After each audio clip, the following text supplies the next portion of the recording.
नमस्कार। मंजू पंत की दुनिया में आप सबका स्वागत है। 9 दिन नवरात्र, राम जी के प्राकट्य दिवस के बाद अब हमारा जो त्योहार आ रहा है वो चैत्र मास के शुक्ल पक्ष को पड़ने वाली एकादशी का है। इस एकादशी का बड़ा भ्रम हो रहा है कि 28 को होगी या 29 को। 28 को ये दशमी युक्त होने के कारण 28 को इसका व्रत नहीं किया जाएगा। 29 को चाहे कम समय के लिए है, मगर पूर्णतः एकादशी होने के कारण 29 मार्च को एकादशी का व्रत किया जाएगा। दोस्तों, जो लोग उपवास रखते हैं या जो नहीं भी रखते हैं, उनके लिए मैं इस दिन की कथा को सुना रही हूँ। बड़े प्यार से सुनिए। मैं बहुत शुद्ध और हिंदी में सुनाती हूँ।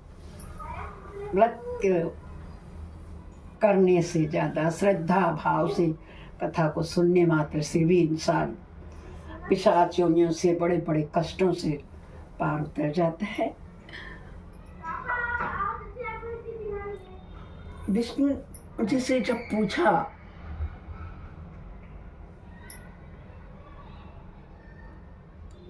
अर्जुन ने, तो विष्णु जी ने कहा कि कामदा एकादशी पौराणिक कथा ललित और ललिता नामक गंधर्व पति पत्नी की है, जिन्हें राजा पुंडरीक के श्राप के कारण राक्षस बनना पड़ा था। ललिता द्वारा चैत्र शुक्ल एकादशी का व्रत रखने और भगवान विष्णु की कृपा से उसका पति राक्षस योनि से मुक्त हुआ था। यह व्रत पापों का नाश और मनोकामनाएं पूर्ण करने वाला होता है।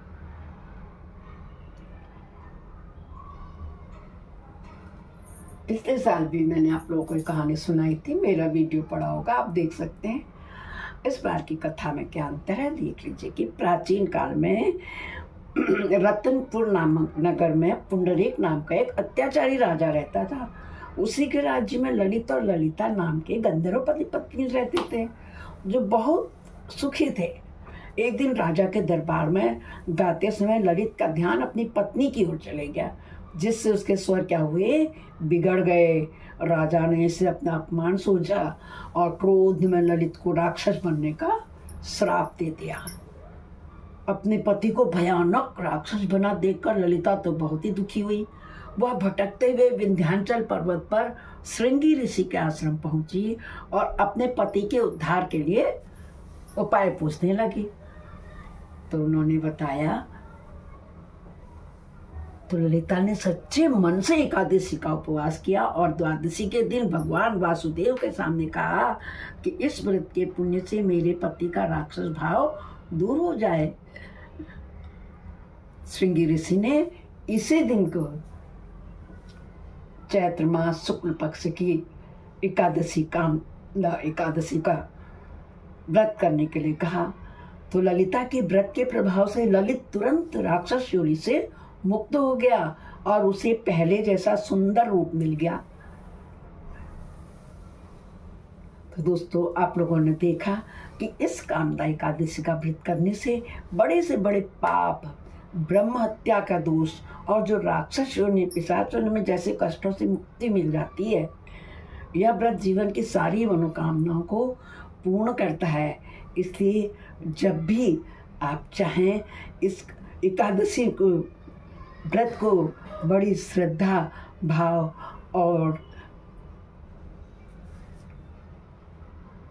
एकाग्रचित्त होकर के, नहीं किसी से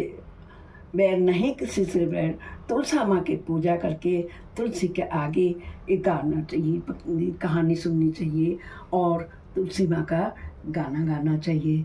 क्या कहना चाहिए, बोलो, तुलसा माँ रानी नमो नमो, हरि की पट रानी नमो नमो, तुलसा महारानी नमो नमो।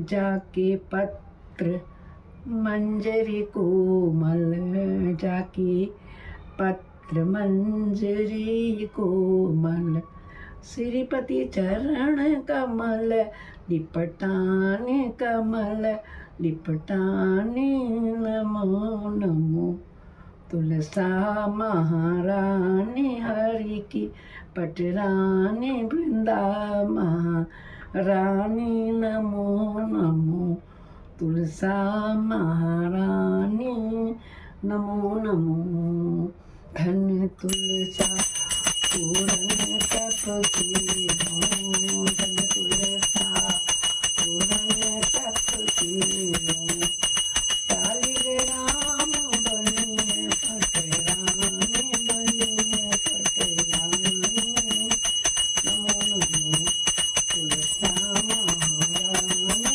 हरि की पटरानी वृंदा महारानी नमो नमो।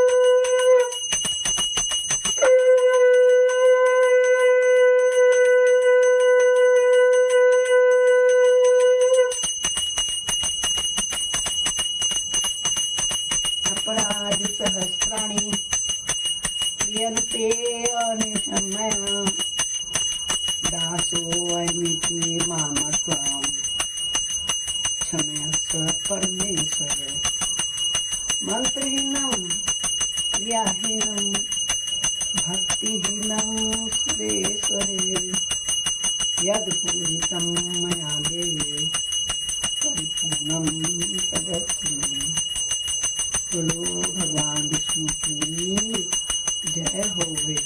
श्रीमान नारायण नारायण हरि हरि भजमन नारायण नारायण हरि हरि जय जय नारायण नारायण हरि हरि श्रीमान नारायण नारायण हरि हरि। धन्यवाद दोस्तों, आपने बड़े ध्यान से मेरा पूरा वीडियो सुना। हमेशा की तरह बिना स्किप किए हुए देखने और सुनने के लिए, मुझे सपोर्ट करने के लिए आप लोगों को बहुत बहुत धन्यवाद। जब आप ऐसे मुझे सपोर्ट करते हैं तो भगवान का नाम सुनते हैं, भगवान का ही सुमिरन होता है मेरे चैनल में, तो आपका कल्याण होता है, सभी दुख दूर होते हैं, मेरे को सपोर्ट मिलता है।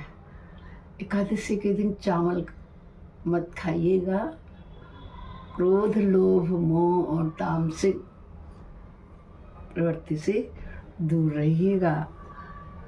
बोलो विष्णु भगवान की जय हो। बहुत बहुत धन्यवाद।